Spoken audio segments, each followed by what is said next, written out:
ఇది రామాయణం. ధర్మం కోసం పోరాడిన ఒక మహాకథ. ఒక్క వీడియోలో పూర్తి రామాయణం తెలుసుకుందాం.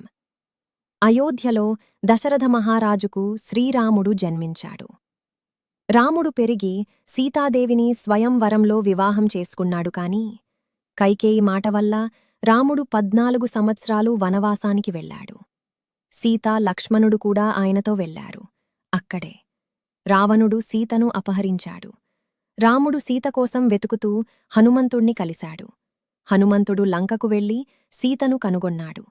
తర్వాత రాముడు వానర సైన్యంతో సముద్రంపై సేతు నిర్మించాడు. లంకకు చేరుకొని రావణుడితో యుద్ధం ప్రారంభమైంది. భారీ యుద్ధం తర్వాత రాముడు రావణుణ్ణి సంహరించాడు. చివరికి రాముడు సీతతో కలిసి అయోధ్యకు తిరిగి వచ్చాడు. ప్రజల ఆనందంతో రాముడికి పట్టాభిషేకం జరిగింది. ఇదే రామాయణం. ధర్మం ఎప్పుడూ గెలుస్తుంది. జీవితంలో ఎంత కష్టం వచ్చినా సత్యం మరియు ధర్మం మార్గమే గెలిపిస్తుంది. ఇలాంటి మరిన్ని కథల కోసం మా ఛానల్ని సబ్స్క్రైబ్ చేయండి.